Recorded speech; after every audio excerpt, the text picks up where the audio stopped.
Well, I was going to say, I'm told that a lot of people have joined. Well, I now know that 72 people have joined. And can I say, I am really, really pleased. And that's not just my ego speaking, that it's nice to have an audience. I think it's fantastic that 72 people want to spend some time thinking about looking after themselves, and that is now acceptable, because it really wasn't a few years ago when I first started running these sorts of things or talking about these sorts of things. I remember about a few years ago, which is in my context about 20 years ago, I was talking to a senior barrister who explained the advantages of the bar in terms of low overhead. He said, we barristers, we are brains on sticks, he says. We have no overheads. We're just pure brain. And I just thought, that was such a terrible image. He wasn't trying to insult his profession. He thought that was really rather clever, that he didn't have overheads. But as a way of summarizing the fact that it was all brain and no body, I thought it was pretty perfect. And for me, the interesting development in the last 10 years maybe has been that the body has now become much more a focus of people's interests. Yeah. And people have reclaimed the body, you might say. And young barristers and young solicitors like me and you are going to the gym in increasing numbers, looking after our bodies with diet and things like that. So we're beginning to appreciate that that aspect, the body as opposed to just the brain. So that's progress. I would like to think that we're now on the sort of third wave, which is that we're actually beginning to take our, can I say, hearts more seriously, our emotions more seriously, our emotional and mental health. People seem to be okay talking about mental health, although it always conjures up a rather more serious issue. I prefer the words emotional health because that's a much more graded thing. I mean, anyone can get emotionally healthier. And we're on the spectrum, which is much more level than saying some people have got mental health problems, but probably I haven't. Whereas to say that we're all emotionally more or less healthy, I find that much more attractive. And it's certainly how I would practice as a therapist, that we're all in this together to a certain extent. So that's what my interest is. And if people don't like the word emotion, and some people I know slightly curl up when they hear it, I'm sorry, we'll have to get used to it, because that's what we're talking about here today. And I'd like to emphasize that this isn't some sort of luxury product. This isn't Gwyneth Paltrow, airy-fairy, something you can add on. Oh, everything's fine now, let's improve our emotional health. I don't think so. I think we're in a state of considerable urgency. I think everyone here will have read the surveys that have been done of barristers, especially young barristers, and the really shocking level of stress, as they call it, stress that they report that is demotivating them, that's burning them out, and actually there are people talking about feeling suicidal. I mean, how tragic is this? We have some of the brightest people in the country who have worked their butts off doing A-levels and degrees and bar studies, and they get the job that they've dreamt of, and suddenly it's all too much for them, or the way it's being conducted is wrong for them, or the way that they are conducting themselves is unhealthy for them. Surely this is a crisis. Surely this is really serious. Now, you could say, well, that's just some of the beginners. They probably took the wrong turning. They shouldn't have done that. But actually, I think that it isn't just those people. I think that, in fact, our lives, our careers, our systems being too much is true from many of us, not just them. And I think we've been in denial of it for a long time. And I think it's about time, as it were, that we began to ask a few questions. And I think that the coronavirus and the lockdown is giving us an amazing opportunity to revalue things and to think about things and find that the work-life balance has been forced on us because we're working from home with our kids around us if we have kids, or our pets, or our elders, or anyone else. So this is an exciting moment. And I think that this sort of work that we're talking about here and that you're going to be hopefully doing is an important part of a potential revaluation and changing of people's attitudes and habits. This is not a lecture, although I've been talking for quite a long time. This is a workshop. The difference is that a lecture is an information transfer, download. Once you've heard the information contained in a lecture, whether it's some legal subject or whatever, then you don't really need to hear it again, do you? Once you've been to a yoga class, you don't say, aha, I've done that, don't need to go again, because you're actually trying to change your habits. You're trying to establish new forms of behavior. You're trying to persuade yourself to do this. I won't compare us with Weight Watchers, where you need, as it were, reinforcement on a regular basis, let alone some of the other groups that you might go to with anonymous in their titles, which are there in order to support people. Because we're talking about changing behavior, and changing behavior doesn't just come from an input of information, it comes from an experience. So I'll cut the cackle and we'll have our first experience. Now, one of the good things is that you're all at home, and most of you haven't got witnesses, although I can see Margaret has. So you're not going to be inhibited. So you're going to feel fine about putting your hand in front of your mouth and breathing onto it, pretending that your hand is a mirror that you want to steam up. Just bear with me, it does make sense. So let's try that for 3 breaths. We're going to steam up that mirror.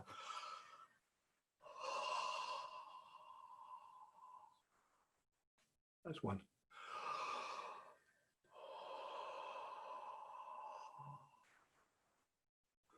That's 2.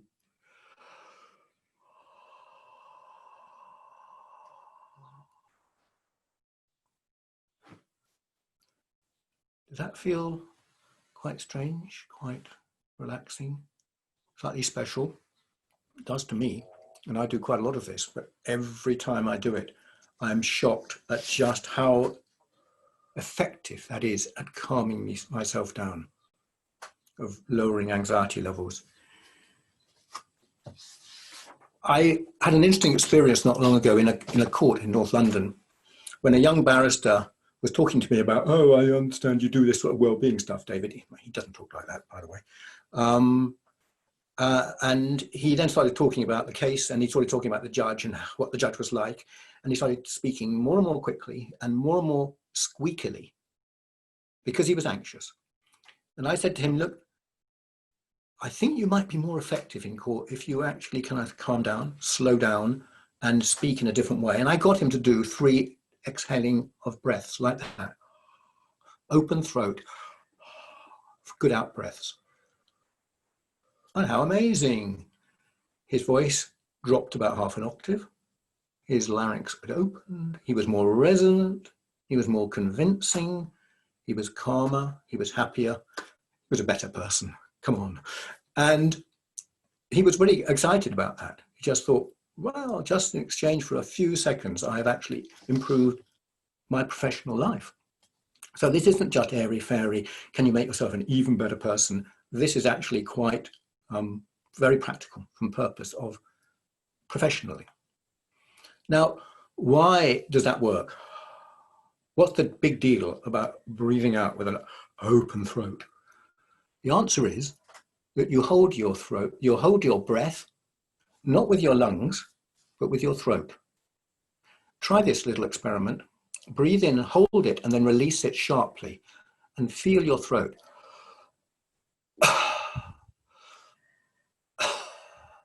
Or even hear it. The holding of the breath is done by the larynx and by the vocal cords, which is why people get squeaky when they're anxious and they're holding their breath. So that's why the magic of the open throat breathing. It's not hugely, we'll come to how much it's about lungs, but it's not about pumping air in and out like some sort of oxygen trip. It isn't, really isn't. It's about body stuff, body language. But why is it important? Well, let me give you a little story. I did my first one of these at a chambers with quite a lot of young, impressionable barristers. And I said to them, most people here probably may not remember the time when this chambers organised a summer picnic. Things were so good and legal aid was so well paid that they could afford to sponsor a summer picnic. So we all went in a minibus out to a lovely field. We spread out the blankets. We had lovely food. We had champagne for the non-drivers. We had everything else beautiful. butterflies, birds, flowers. But then suddenly, crash, and a gate that we hadn't even noticed in the corner of the field crashed open, and there was a bull glaring at us saying, "What are these people doing in my field?" Lawyers, even worse. And we all went, as you would. And we all held our breath really tightly for 1, 2, 3 seconds.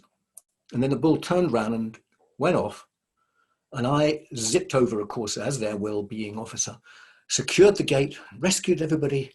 And they all went, "Oh, thank goodness. Well done, David." And people started laughing and shouting and telling each other what they'd seen, just in case the other person hadn't seen the bull.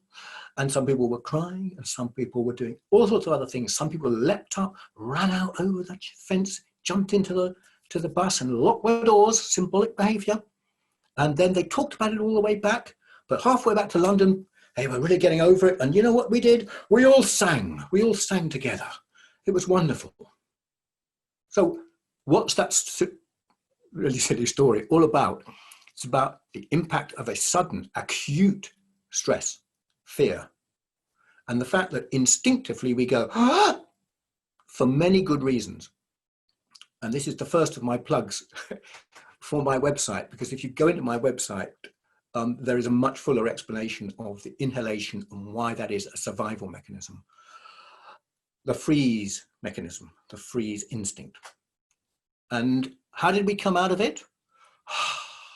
We instinctively all went, "Oh," and we talked, we shouted, and later we sung, and some people cried, and some people did everything else, and symbolic behaviors. There's a lot of information there. There's information about how our bodies respond to threat, or let's call it, for the time being, stress, but equally our innate wisdom on how we come out of it. We sigh out, we go, phew, we talk, we share, we do symbolic activities. Now,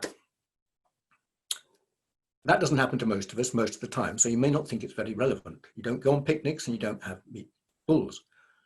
But this next chapter of the saga was that the people who run the chambers, the heads of chambers, were so embarrassed about this, and legal aid was so profitable, that they said, "We will pay for everyone to have a week's holiday in the Algarve with their partners."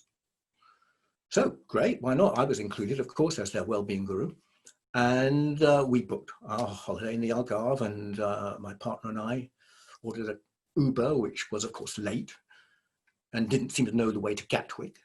And we had hassles at Gatwick. We had hassles on the plane. We had hassles at the Algarve airport. We had a rubbish minicab taking us to the hotel. And by the time we got to the hotel, we had our teeth clenched. And if we were talking at all, it was like this. And interestingly, we had a very negative expectation, very pessimistic. The hotel will probably just be a pile of bricks, or it'll be like something like 40 towers. It'll be hideous, obviously. Well, of course, as it happens, the hotel was lovely. We put our bags down, we went to the window, we looked out, the sun, the sea, the beach, the swimming pool, the free cocktails. And we went, "Ah, thank God we've arrived at last." And then we told each other about the journey and how awful it was, just in case the other person hadn't noticed. And we then went downstairs and we told the barman about how awful our journey had been. You can imagine how interested he was. And what this tells you is not that we actually held our breath for 4 or 5 hours. What do? We breathed in a very shallow way. We breathed with the top of our chests. Our throats did constrict. And what was happening is that not that we were facing acute danger, we were inhibiting ourselves. We were not shouting at the minicab driver or the man in the seat next to me or the customs officer or the minicab owner. That would have been pointless. We inhibited ourselves, and the way we did that was by closing up, restricting ourselves in lots of different ways. And so when we got to the hotel, we unrestricted ourselves. We opened up and we breathed. And that is a little bit more like your and my daily routine: the commute to work, the irritating opponent, the unreasonable client, the judge who is less than perfect. And all the time we are restricting ourselves, we're inhibiting ourselves. And so by the end of the day, you may well find that you have been breathing with the top of your lungs only for 12 hours. And your throat may be a bit squeezed by then. And that has huge implications in other ways, in terms of your long-term physical health, emotional health, and things like your availability as a partner, husband, wife, boyfriend, girlfriend, parent, neighbor, anyone. It affects your sociability. It affects your emotional health. So we're going to do a little bit more breathing, and we're going to explore the difference between top of chest breathing and full breathing. Because my experience is that people don't use their full lungs. Their lungs are really quite big things. They go right down into your stomach, and there's a massive muscle underneath it, which is very strong and very powerful, and has many receptors which send messages to the rest of the body. We haven't got time to talk about that now. But that diaphragm is really frozen most of the time. So the next thing we're going to do is we're going to do a bit of breathing practice. We're going to breathe in to our stomachs. You can't see my stomach sitting out, which is good. And we're going to breathe into the stomachs to bring the air to the bottom of the lungs. And then we're going to breathe out like we've done before with an open throat. And then we're going to breathe right out, really empty the lungs. So you have the full use of the lungs, and all that air at the bottom of the lungs that has been there for weeks and maybe full of diesel fumes, we're going to get rid of that. And we're going to fill our lungs, and it's going to have that effect that we talked about before. So can I invite you, we're going to ask you to do 3 more breaths, but this time the fuller deal. So breathing into the stomach, and then the chest, hold it, and then out, out, out. Hold it there. Into the stomach and the chest. Out, out, out. And I'm not even asking you to chant Om. Bear with me. Into the stomach one more time. Chest. And then.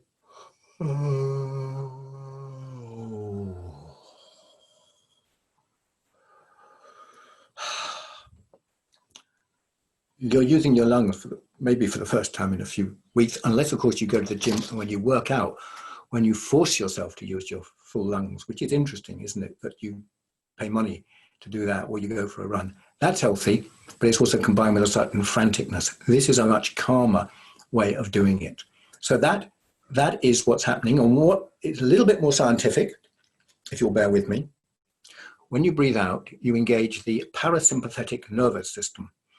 Like I say in the notes that went out to you with this invitation, you can Google that. It's perfectly conventional science, been established for many years.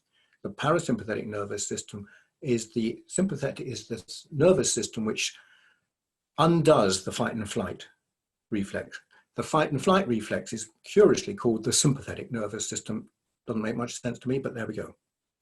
That is the freeze, flight, fight reflex, the in-breath. And that's what we've been exploring. And then we started to explore the out-breath, the parasympathetic nervous system. And if you Google it, you will find out the hormonal impact of these two things. The sympathetic nervous system, fight and flight, your body is full of cortisol, which is a very unpleasant and very damaging to the brain chemical, which is experienced as fear. Adrenaline, which is an offsetter, which obviously gives you the buzz. Noradrenaline, which makes you hyper alert. So you get a weird cocktail when you go like that, and you undo that cocktail, that really quite poisonous cocktail, when you go and you release serotonin, which is a very pleasant chemical. And if you do it enough, you release oxytocin, which is a very pleasant chemical, which makes you more friendly and more sociable. So we have control of our body chemistry just by breathing. And some people will have said to me, oh, all this stuff about body chemistry, Jockelson, I'm not interested. I'm off to the pub. I'm going to have a glass of beer. You're changing your body chemistry with alcohol you've got the availability of changing it within your own control in a much healthier way. So body chemistry is really important, really important. So that, what I've described creates a vicious circle. Now this is going to amuse you because this is seriously retro. This is 1970s visual aids. I haven't yet mastered, if I'm allowed to use that word, I haven't yet mastered PowerPoint, but I have mastered paper and felt tip. And the point about this is that we now have a diagram, because everyone tells you that a picture is worth 1,000 words. I have a pointer. And let's start at the top. Let's call it a demanding event, because I'll dismantle the concept of stress and the concept that something is innately and inevitably stressful. Demanding event produces anxiety, triggers cortisol and other chemicals, but essentially the freeze reflex. And the freeze reflex is reflected in breathing, breath holding, and body tension. We're going to come to body tension in a bit. It also triggers off a racing mind, yeah? Which is pretty functional. If you happen to be in court and cross-examining someone, you need your mind to be racing. Not great to have it all the time, never having a break from the racing mind, because this produces hyper alertness. Again, a valuable quality if you're in the jungle and you think there might be a nasty beast creeping up on you. Being hyper alert, very good idea. Pessimism, again, quite a good idea in moments of danger. Is that a rock or a lion? Oh, let's assume it's a lion because, you know, if it's a rock, I'm just going to feel a bit silly.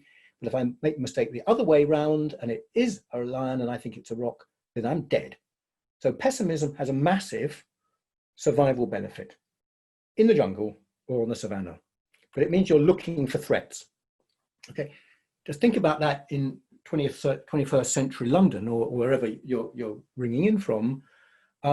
Being hyper alert, pessimistic, and looking for threats is actually a trigger for more anxiety, doesn't it? You expect things to be bad. I expected the hotel to be awful. I expect everything to go wrong. So I'm more anxious.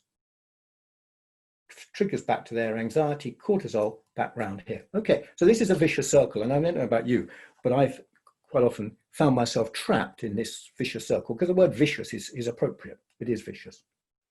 Now, what can we do about this? We can deal with here, B, the racing mind, pessimism, hyper alertness.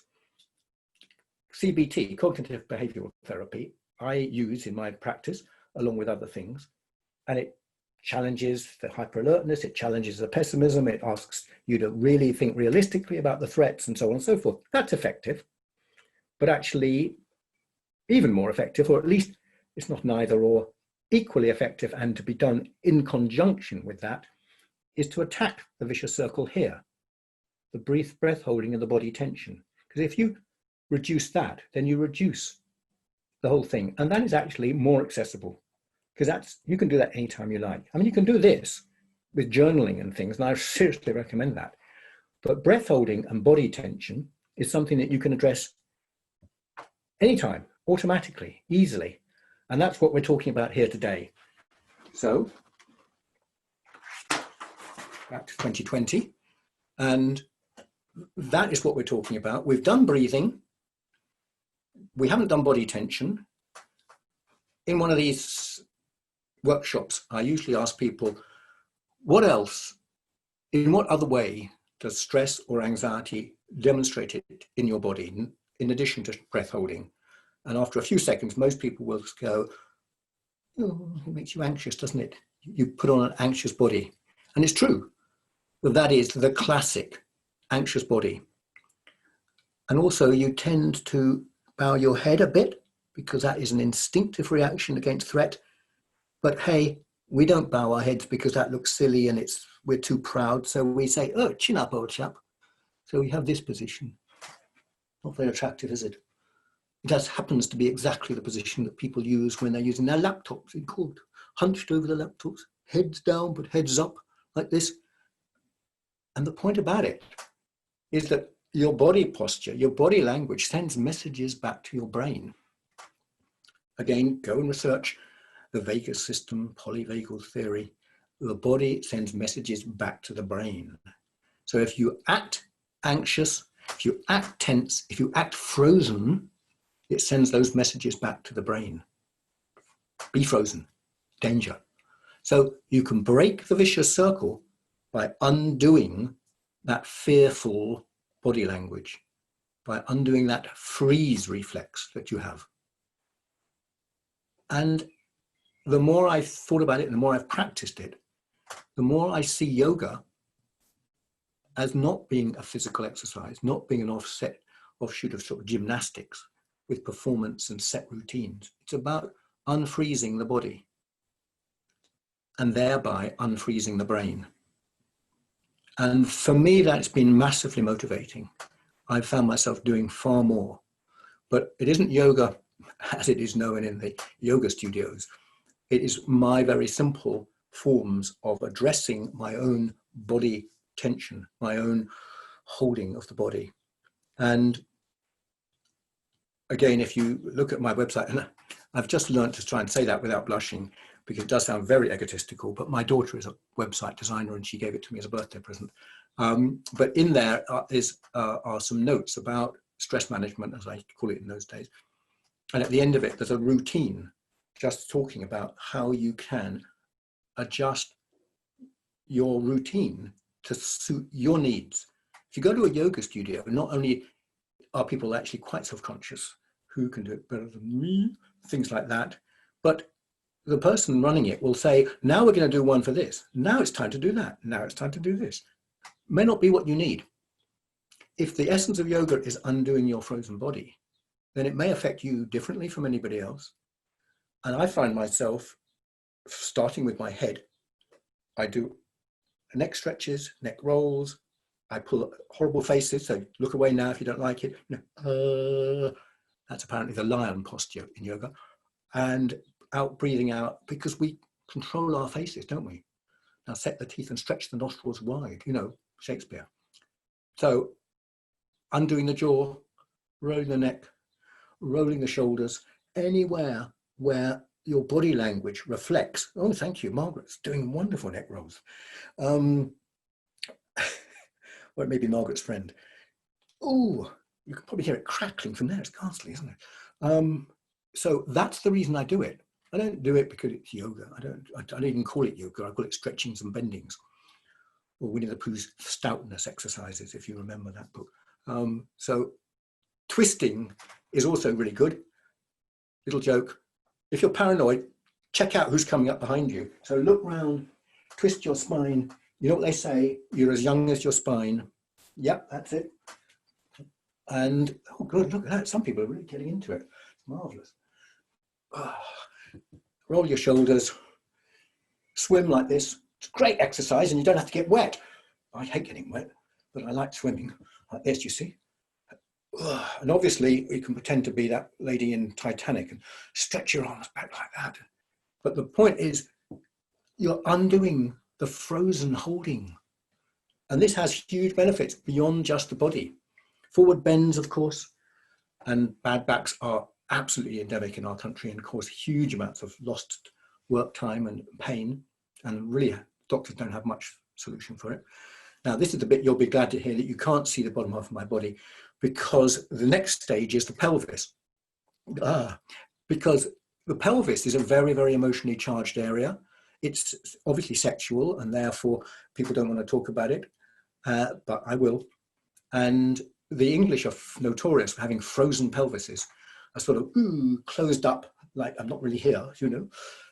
Whereas people in other countries are much more fluid, much more flexible, are much happier, much better dancers and things like that, and don't have such bad backs.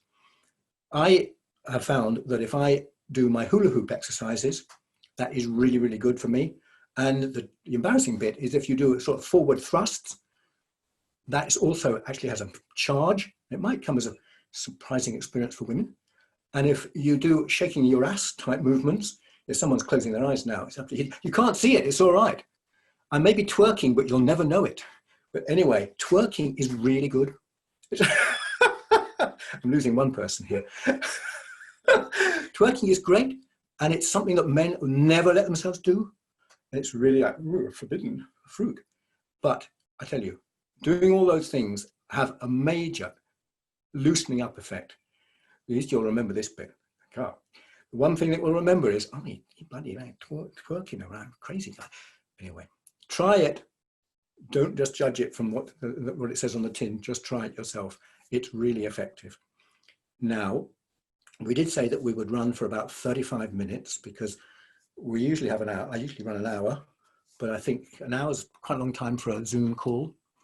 I'm just going to do one little bit of brain work before we finish with the final experience. The little bit of brain work is actually in your notes, the notes that were sent to you with the invitation. I really don't find the word stress at all helpful. In fact, I think stress is a useless word, deceptive word. The implication of talking about stress, I had a stressful day. Cyrus is saying he doesn't do shoulder rolling in court. Right. Well, that's something of relief. I don't twerk in court. Anyway, stress. Thank you, Cyrus, for trying to put me off.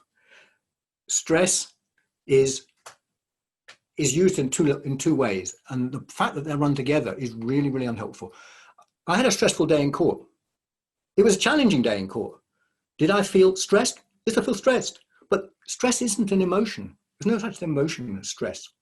You had a challenging day in court, and you had a certain reaction, which may have been anxiety, it may have been anger.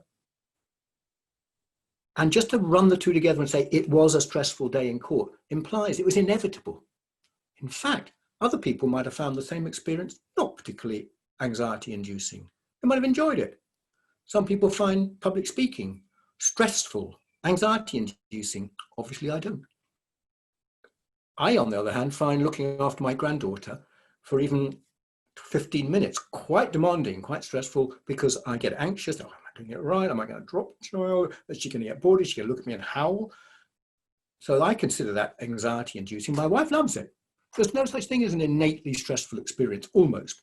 Some people actually enjoy going to war. Some people enjoy fighting. Some people are horrified at the idea.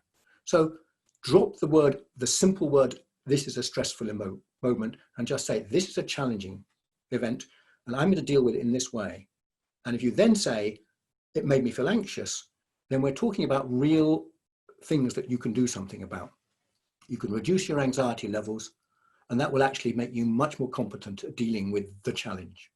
So that's one little bit of cognitive stuff, which is in the notes. And so that's what I'm being distracted by this chat business. It's a new one to me. Okay.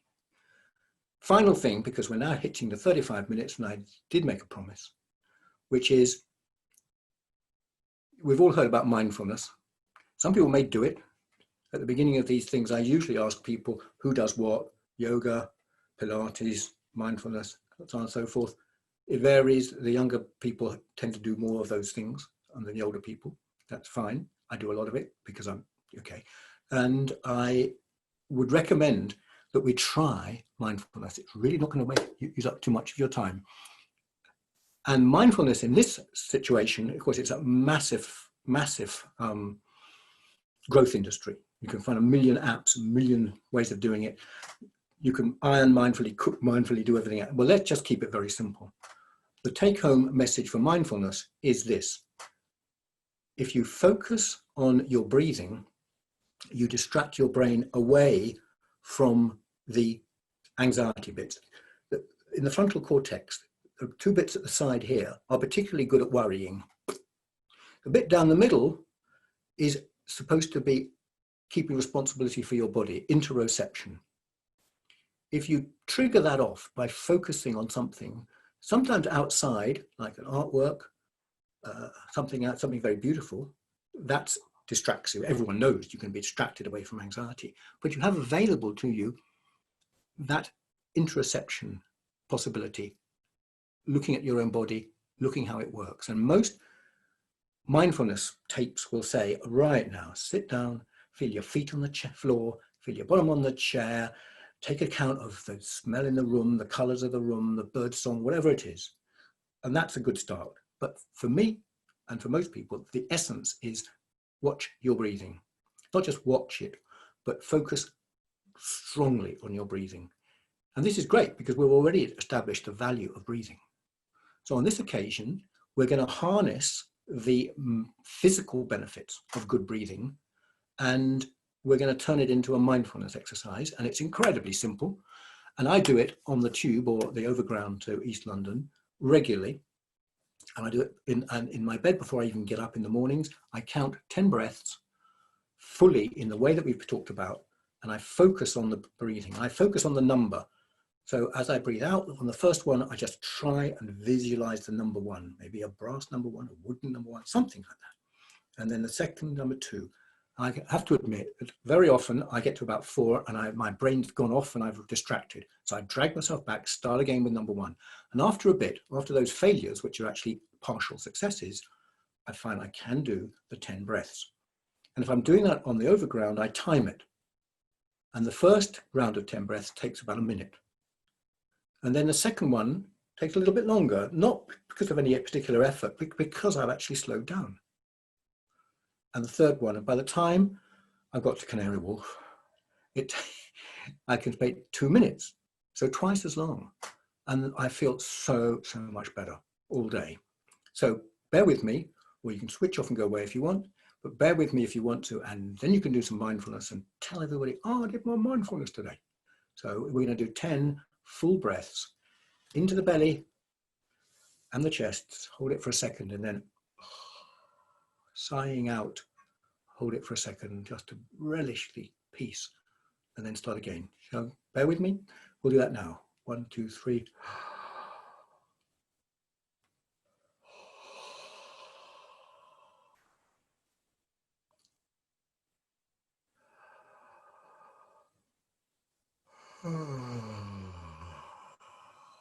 Two.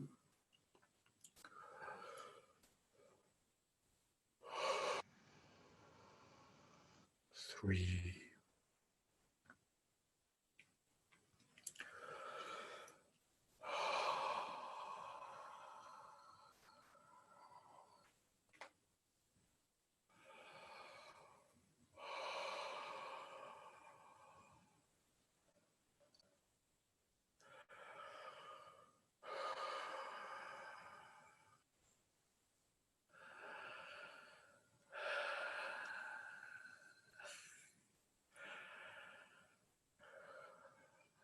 I'm laughing because not many people are doing it. Never mind. Some are. Thank you, Jane. Margaret Cat certainly is. I can see that cat in my picture.